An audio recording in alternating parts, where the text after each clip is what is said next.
Querida familia, sean bienvenidos a esta oscura noche, donde no todos podrán tener la oportunidad de sobrevivir.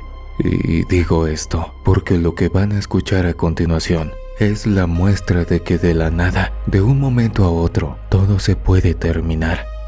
Lo que vas a escuchar no es real, pero sí puede llevarte a un mundo diferente. Dame la oportunidad de contarte esta historia. ¿Están listos para esto?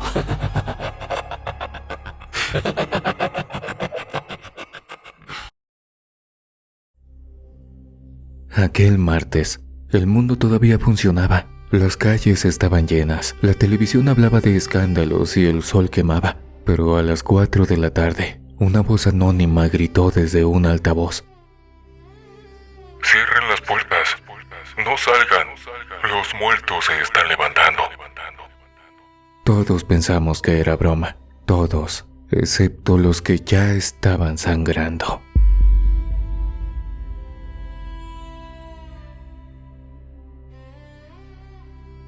Como todas las mañanas, el sol se asomó por el horizonte y sus rayos amarillos iluminaron la ciudad. La gente comenzó a despertarse y con su movimiento cotidiano, el mundo se activó.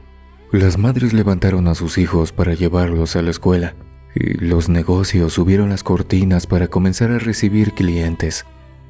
El ruido de los motores se hizo presente en las calles, avenidas y carreteras. Todos pensaban que se trataba de un día más, pero el mundo estaba a punto de conocer lo que es el verdadero horror. A las 7 de la mañana, las escuelas secundarias y preparatorias abrieron. Más tarde, a las 8, las primarias y preescolares dejaron entrar a sus alumnos. Las madres se fueron a casa para preparar la comida, o a sus trabajos, para cumplir con sus obligaciones de la jornada. La mayoría de los papás ya estaban laborando. Los mercados eran un hervidero de gente, buscando verduras frescas o carne recién cortada. Las ofertas se gritaban a todo pulmón, y los compradores se miraban aturdidos por no saber a quién hacerle caso. Por un lado y por el otro, avanzaban personas que surtían las listas de compras. El ruido era incesante, pero el caos que representaba les resultaba familiar a los ciudadanos. Ya no les molestaba. Se sentían a gusto y algunas veces les ayudaba a orientarse en medio de aquel hormiguero humano. Las cosas marchaban sin novedad. Nadie estaba pensando en cuestiones raras. Los televisores se hallaban sintonizados en esos programas matutinos donde la gente hace ridiculeces y no aporta nada a la vida en general. En algunas fondas preferían poner las noticias, pero los comensales estaban concentrados en sus huevos revueltos y en su café de olla. Por eso la noticia de una revuelta en una base militar cercana pasó completamente desapercibida. Para colmo, en el noticiero solo le dieron unos segundos de protagonismo. ¿Quién se iba a imaginar que se estaban abriendo las puertas del infierno? La ciudad siguió girando, se sumió en sus actividades y las horas pasaron.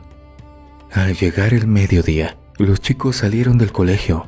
Algunos se fueron a casa, otros se encaminaron hacia las plazas. El grito de niños y adolescentes vestidos con uniformes de diferentes colores les resultaba ensordecedor a muchos pobladores. Pero a quienes vendían algo, les parecía maravilloso, pues se acercaban a los grupitos para ofrecer dulces, postres o novedades que aquellos chiquillos adquirían sin reflexionar en su contenido o utilidad. Las risas, las bromas, los abrazos y uno que otro beso estaban a punto de convertirse en acciones ajenas, extrañas y más anheladas que un helado de fresa. Es claro que nadie se lo imaginaba. En los trabajos, en las fábricas, los empleados se hallaban sumergidos en sus actividades, atendiendo oficios o profesiones. Respiraban en calma, se movían mecánicamente e iban cubriendo sus responsabilidades poco a poco. Los abogados litigaban, los médicos examinaban a los enfermos, los dentistas saneaban los dientes de sus pacientes. Un zapatero estaba arreglando unas botas negras y un plomero intentaba restablecer el agua de un edificio después de una enorme fuga. En un crucero donde se descompusieron los semáforos, un policía soplaba su silbato para darle el paso a los de la derecha, mientras que los de la izquierda dejaban pasar a los peatones. Antes de que sonaran las alarmas, un par de gatos maullaron con fuerza.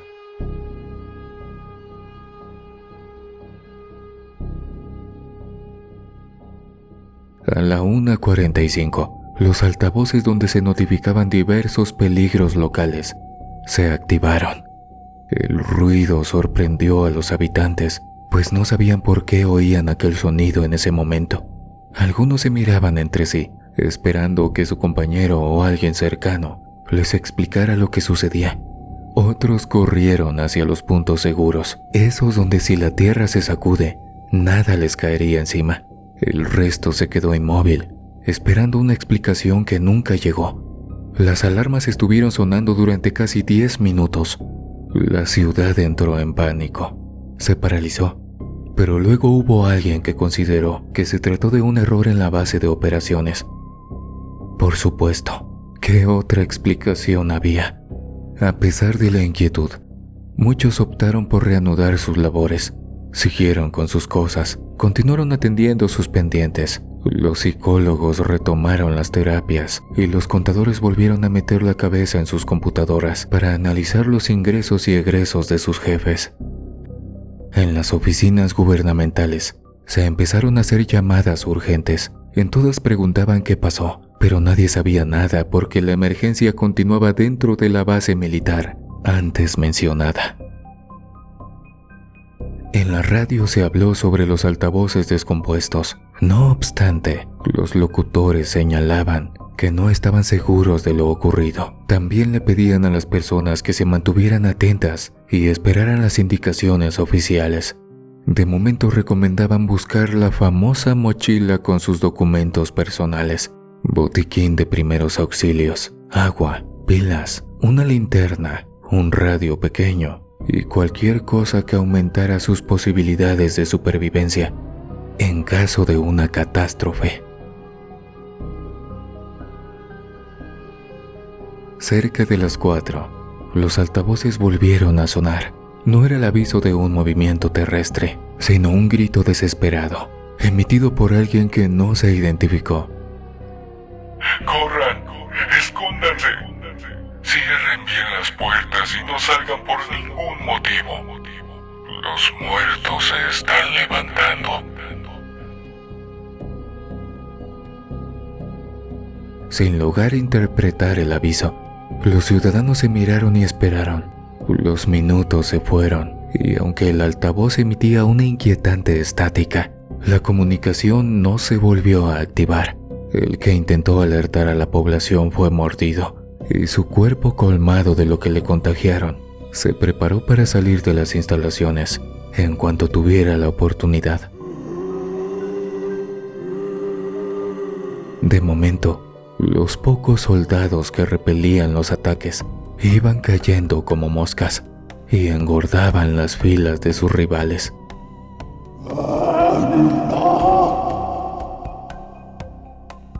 Después de ser mordidos ya no eran desconocidos, olían igual que ellos, se movían como ellos y tenían el mismo objetivo que los demás: morder, devorar y sacarse del cuerpo, una furia que no les interesaba mantener bajo control. Unas horas antes del amanecer, en la base militar donde luego se reportaría la revuelta, un hombre vestido de blanco entró a su laboratorio junto con otros tipos. Les comunicó que recibió información sobre los rusos. Estaban diseñando herramientas biológicas y muchas de ellas ya estaban listas para usarse. Los otros sujetos murmuraron, pero luego uno comentó: Si ellos ya tienen esas cosas, nosotros no tenemos mucho que hacer en su contra, ¿no? El de blanco, con una sonrisa de satisfacción que le surcó de oreja a oreja, le respondió que se equivocaba y abrió un pequeño refrigerador, en el que estaban acomodados numerosos frascos etiquetados.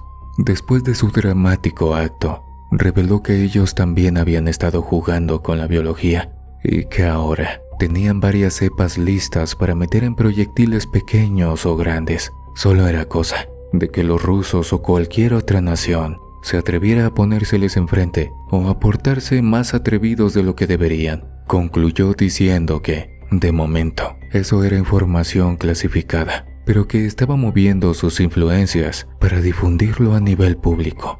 Así la ciudadanía se enteraría de que sus militares no solo se la pasaban calentando los asientos, sino que también dejaban las vestiduras para protegerlos. Los tipos aplaudieron el discurso del científico y apoyaron sus ideas. Ya estaban preparándose para salir de la sala, cuando uno de los invitados quiso saber qué tipo de agentes biológicos se hallaban contenidos en los recipientes. El científico, alimentado por su ego, regresó al refrigerador, lo abrió y sacó algunos frascos. Reveló que eran cepas modificadas de la rabia, la tuberculosis y algunos tipos de influenza. De acuerdo con sus deducciones, no era necesario infectar a los ejércitos. En lugar de eso, prefería ver cómo se deterioraban y caían como moscas, aquejados por altas fiebres o una desorientación que les impidiera apuntar sus artefactos dañinos hacia sus propias filas. Lo que contenían esos frascos los inutilizarían como si fueran robots. Al finalizar la explicación, uno de los hombres consultó si ya se habían hecho pruebas en humanos, pero el científico respondió: sería inmoral probar esto en personas. Sin embargo, con los ratones ha funcionado de maravilla. Asimismo, hizo una broma en la que solicitó al universo que pronto le permitiera probar sus inventos. A lo mejor una fuerza superior sí lo escuchó, pues cuando iba caminando hacia el refrigerador para guardar los frascos, la nariz le picó y un estornudo lo obligó a sacudir los brazos. Uno de los recipientes se desplomó y se hizo pedazos sobre el azulejo grisáceo de la sala. Los invitados gritaron de un modo espantoso y salieron corriendo del lugar. El científico, con el corazón desbocado, se apartó del refrigerador y caminó hacia un botón rojo que se presionó varias veces. Él no salió de la habitación. Por ética, estaba obligado a permanecer dentro del perímetro donde ocurrió el accidente, aunque en esos momentos su rostro ya no se veía alegre. La felicidad de los minutos anteriores se esfumó y fue reemplazada por un terror incalculable. Estaba consciente del peligro. Tenía claro que podría estar contagiado en ese preciso instante, pero también sabía que casi todas las enfermedades manipuladas tenían cura y tratamiento. Se esforzó por tranquilizarse y se mantuvo lejos del frasco roto, así los patógenos no podrían alcanzarlo. Se imaginó que en unos minutos lo estarían sacando de la sala, lo llevarían a aislamiento y le harían exámenes. Se tendría que poner varias vacunas, pero luego volvería a la normalidad. O quizá no. Sin duda, lo amonestarían. Se cuestionó cuál sería su castigo. A lo mejor le daban una suspensión de 2 semanas, o 3. Se merecía incluso un mes fuera de la base y sin sueldo. Si lo despedían, también lo aceptaría. Manipuló mal sus experimentos, puso en riesgo a sus compañeros y a la población entera. Es más, le ofreció a Dios que lo ayudara a cambio de que él mismo renunciara, y ofreció dedicar el resto de su vida a hacer el bien. Si era necesario, se convertiría en brigadista voluntario. En resumen, solo quería salir bien. Lo que no sabía, porque su ingenuidad se volvió demasiado grande, era que dentro de su cuerpo algo ya se estaba multiplicando. Sus ensayos y su arrogancia resultaron exitosos, solo que no disfrutaría de la victoria. Dentro de su cuerpo, la rabia evolucionó de un modo que no ocurrió con los ratones. La mutación fue constante y agresiva. Para cuando los encargados del manejo de recursos biológicos llegaron al laboratorio, el científico ya tenía los ojos rojos y cientos de venas oscuras tapizando su cuerpo y su cara. Las extremidades le dolían y una fiebre de más de 40 grados lo hacía delirar. Más o menos 1 hora después, el hombre falleció.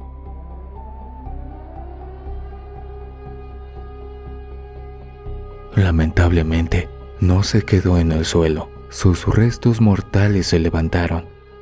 Aquel patógeno tomó el control y no le importó que su huésped no respirara. Sin control cerebral, el científico se convirtió en una bestia que lanzaba mordidas hacia todos. Y por supuesto, llegado el momento, cerró las fauces sobre uno de los empleados que intentaban desinfectar la sala y controlarlo. En el pobre hombre, la enfermedad se regó mucho más rápido. Con 2 monstruos feroces, el contagio se duplicó y la base militar pronto se vio como el mismísimo infierno. Eso fue en realidad la revuelta sobre la que se habló en la televisión.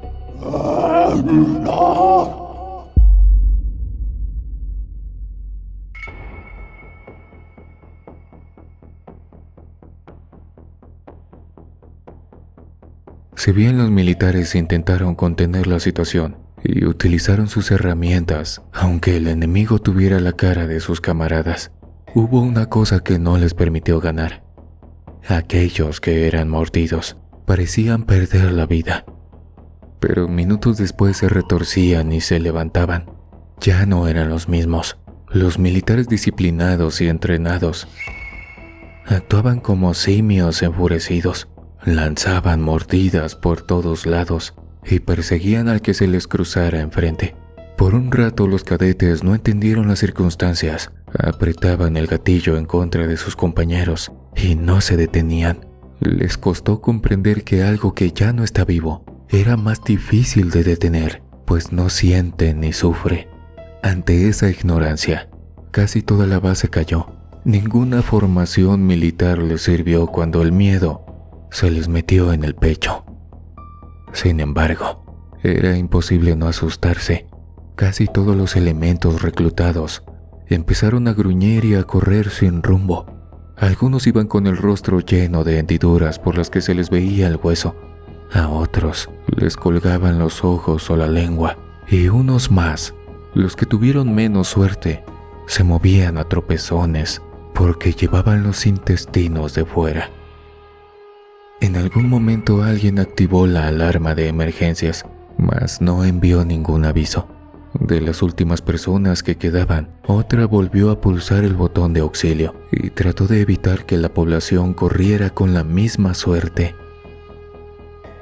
En el patio de los cadetes empezaron a deambular decenas de hombres con la mirada perdida, mismos que corrieron hacia la puerta cuando la policía acudió a revisar las instalaciones. Por desgracia, los oficiales tampoco sabían qué ocurría. Abrieron el portón y dejaron que los demonios se movieran libres por un mundo lleno de gente indefensa. A las 7 de la noche, se oyeron los primeros efectos del apocalipsis: gritos, choques, detonaciones y explosiones. La ciudadanía se asustó. Cada familia cerró sus puertas y ventanas con lo que pudo. Pero en muchas viviendas, los monstruos se metieron sin importar nada.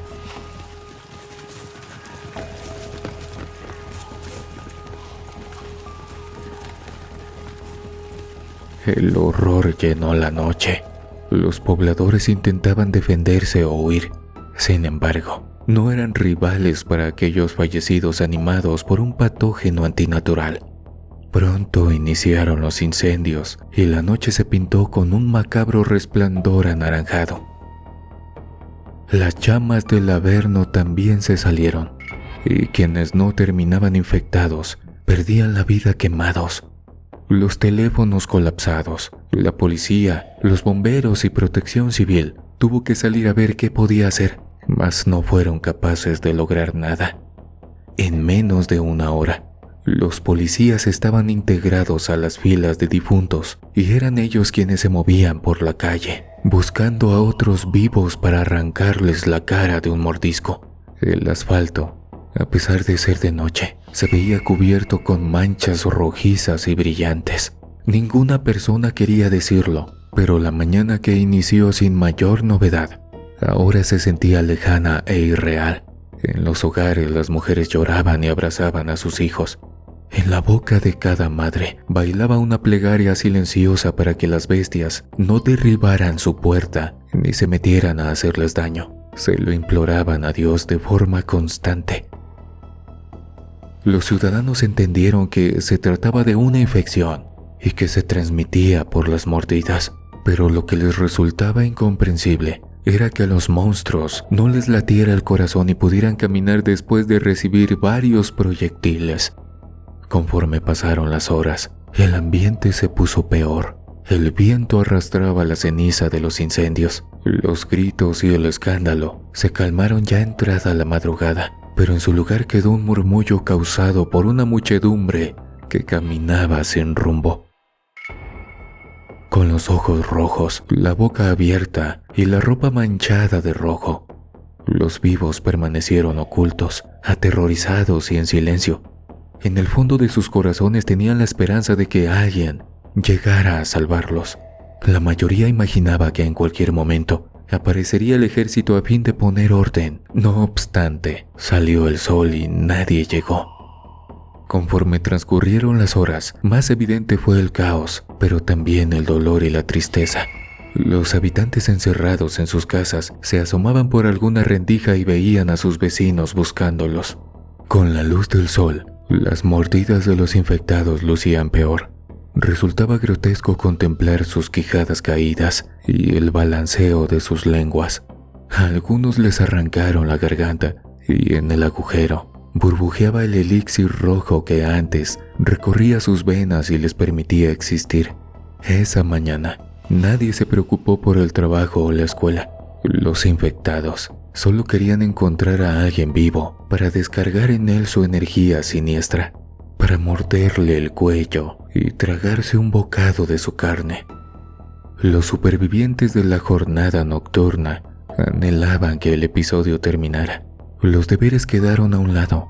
Los pacientes no acudieron a sus consultas. Las fugas de agua fueron olvidadas y poco a poco se fueron cortando los servicios públicos. Por si fuera poco, a lo lejos, en otros pueblos, unas gruesas nubes oscuras se elevaban y se perdían en el cielo. Eso solo significaba una cosa: la fallida exposición del científico en la base militar estaba rompiendo las fronteras y se esparcía sin que alguien hallara un modo de contenerla. A las 48 horas desde que empezó el fin del mundo, los que resistíamos nos percatamos de que nadie nos salvaría, de modo que empezamos una lucha silenciosa para ganarle a la parca. Una jugada en la que llevaba demasiada ventaja. El enfoque se modificó. Ya no le pusimos atención al deseo de ser rescatados, sino de esforzarnos por no hundirnos en el miedo, o al menos eso fue lo que hice yo.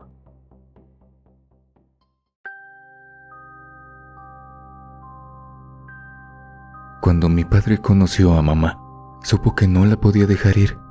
La siguió para descubrir dónde vivía y luego se puso a frecuentar esa zona para encontrársela a cada rato. Quiso la vida que se cayeran bien, pues si no, mi mamá se hubiera casado con alguien más.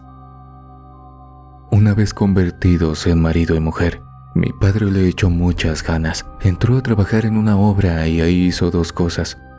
Primero, laboró con dedicación para aprender a hacer las cosas. Luego, ahorró y compró un terreno. El lote adquirido se ubicaba a 10 minutos del centro de una pequeña ciudad, esa que se localizaba cerca de la base militar, donde los difuntos empezaron a levantarse gracias a un experimento. Con una propiedad a su nombre, mi papá empezó a levantar un hogar en el cual colocó a mi mamá. Ahí llegó mi hermana mayor, mi hermano de en medio y luego yo. Mi nombre es Andrés Flores. Mi hermano mayor se fue a estudiar a Alemania, ya que es un genio en las matemáticas. Mi hermana de en medio ya se casó y se fue a vivir a un domicilio que se ubica a media hora en otra colonia de la zona. Yo tengo 22 años. Estoy o estaba en lo último de mi licenciatura. Cuando estalló la emergencia, me encontraba en la escuela, pero nos mandaron a casa para que estuviéramos seguros. Volví para encontrar a mi mamá en una crisis nerviosa y al cabo de un rato regresó mi papá. Juntos, lo que hicimos fue cerrar la casa y prender el canal de noticias. 2 o 3 veces mencionaron la revuelta en la base militar, pero las cámaras regresaron a los chismes de la gente famosa. A las 4 de la tarde, cuando volvieron a sonar los altavoces y escuchamos eso de que los difuntos andaban caminando, creímos que era una broma. Más adelante, en la noche, mientras oíamos a la gente gritar o correr, concluimos que era real. Mis padres y yo teníamos miedo, pero también mucha fe. No podíamos desaparecer y ya. Optamos por hacer un refuerzo. Teníamos ventajas que nos podrían ayudar a sobrevivir, y si las aprovechábamos, lo lograríamos. Mientras el teléfono sirvió, le llamamos a mis hermanos. Mi hermana aseguró que también se estaba resguardando. Mi hermano no nos creyó. Antes de que anocheciera, en mi familia los nervios seguían de punta. Previo a que las cosas se pusieran feas, fuimos a la tienda de la esquina y compramos un montón de cosas. Después nos encerramos con las luces apagadas. Hasta cerca de las 10 de la noche, la muchedumbre llegó a nuestra cuadra. Vimos por detrás de la cortina del segundo piso que en verdad eran seres sin vida. A varios les faltaba una mano o el brazo completo. Unos cojeaban o arrastraban el pie que iba volteado. Ningún ser humano podría moverse en un estado tan grave. El pánico creció. Lloramos y rezamos. Parecía que estábamos en una pesadilla. Deseábamos despertar, pero teníamos los ojos abiertos. En algunas ocasiones oímos gruñidos cerca de la casa, pero nuestro domicilio tenía unas bardas altas que no le permitían entrar a nadie. Además, en caso de que derribaran el portón, también teníamos rejas en las ventanas y una puerta de herrería adicional en la entrada secundaria. Mi mamá alguna vez dijo que era excesivo.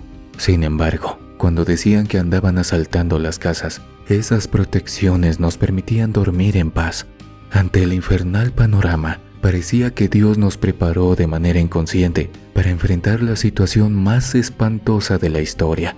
Con cada minuto que pasaba, nos íbamos dando cuenta de que estábamos solos. Mi mamá no podía dejar de llorar y papá se frotaba la frente a cada instante, pues tampoco sabía qué hacer.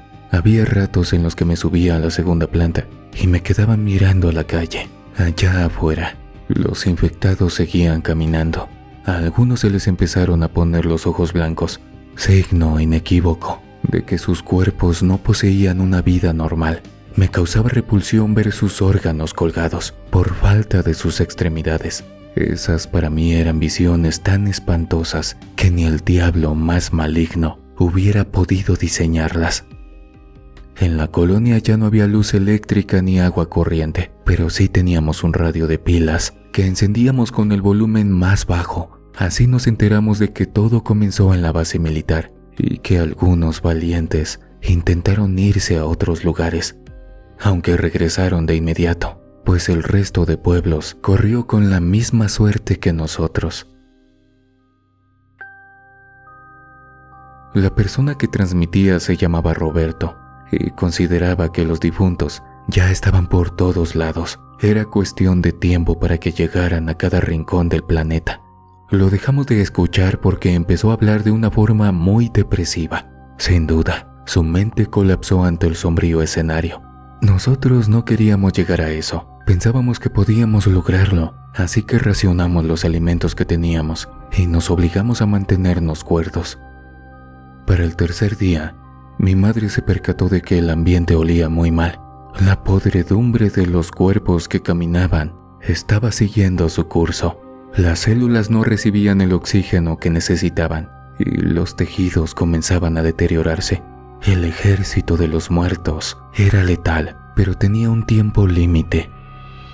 Llegado el momento, los músculos podridos no podrían darle soporte a los huesos y más temprano que tarde caerían esas masas que nunca debieron levantarse porque contravenían las leyes de Dios.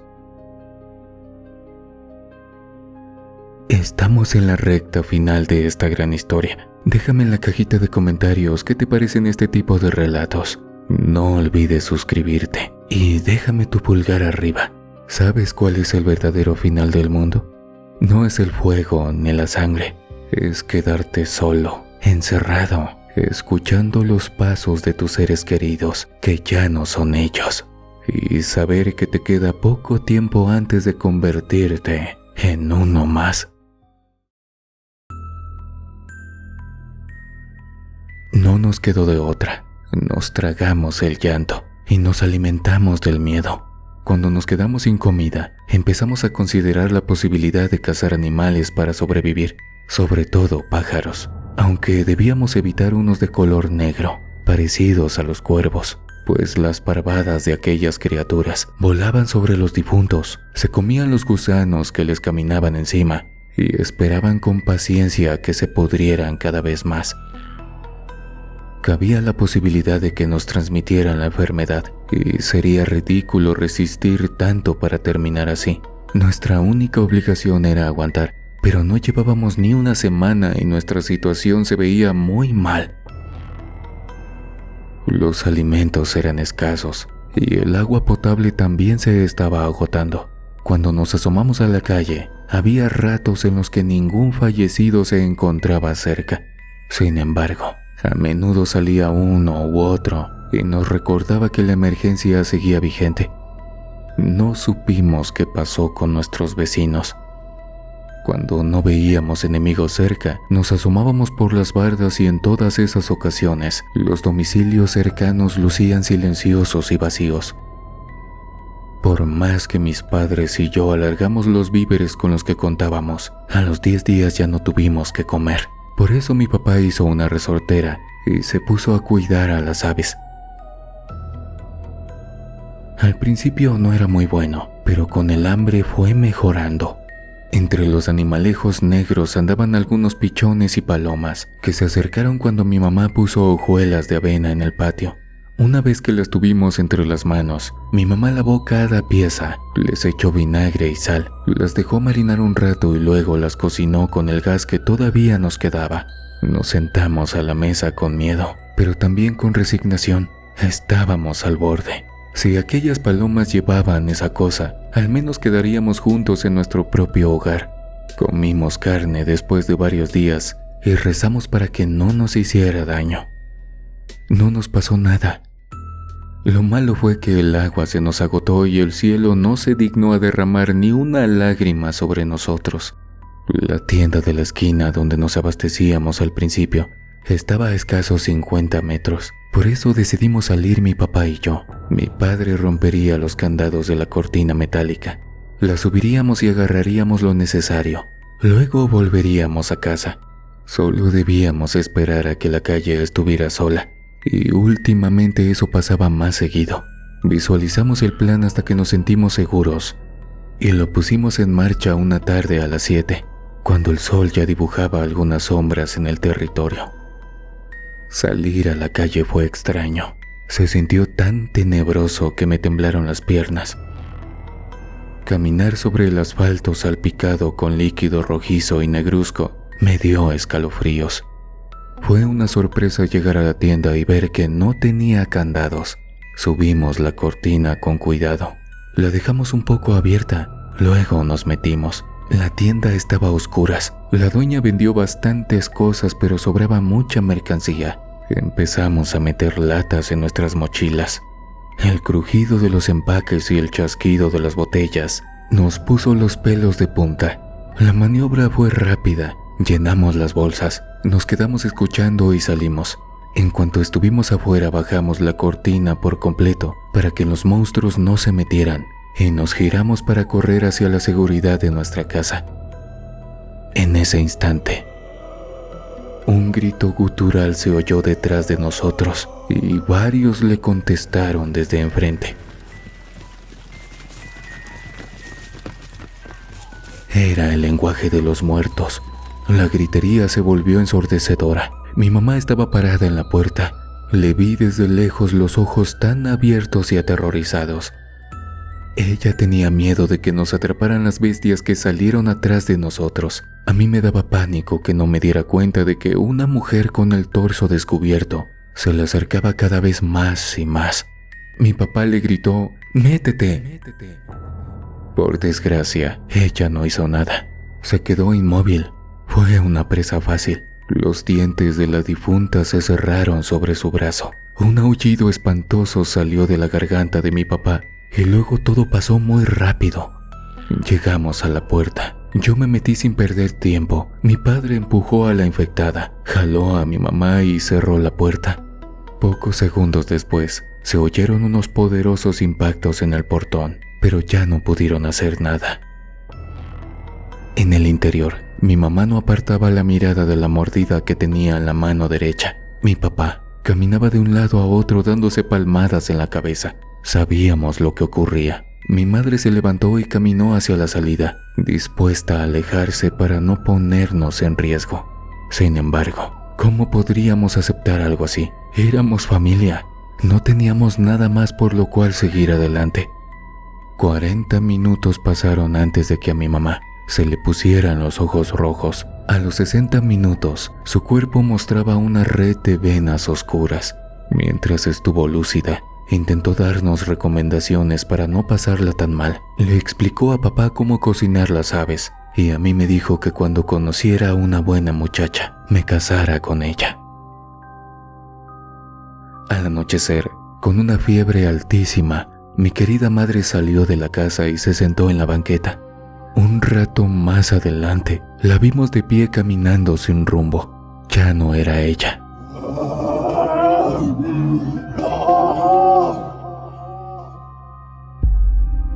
Esa noche no pude dormir. Mi papá se quedó en la sala llorando. Para las 6 de la madrugada, oí ruidos y bajé. Descubrí a mi padre caminando de un modo extraño, sin luz eléctrica. No pude ver su aspecto, pero me lo imaginé. Tal vez se contagió al darle el beso de despedida a su esposa. El caso es que se me fue encima y me mordió el hombro.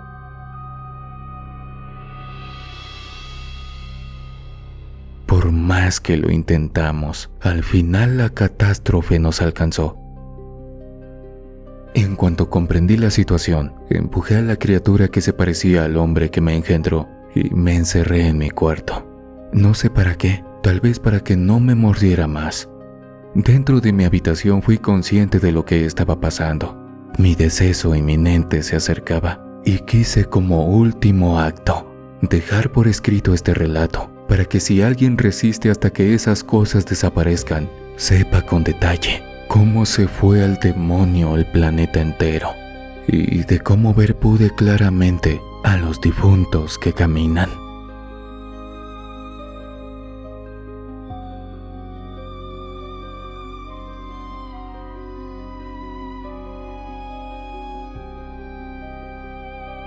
En pantalla te dejo una historia similar llena de ficción, pero muy entretenida, sobre un camarógrafo que descubre una terrible historia y que logra capturar a través de su cámara a los demonios que se llevan a las personas. No olvides dejarme tu pulgar arriba y tu comentario. Nos vemos. Ahí estaré en tus pesadillas.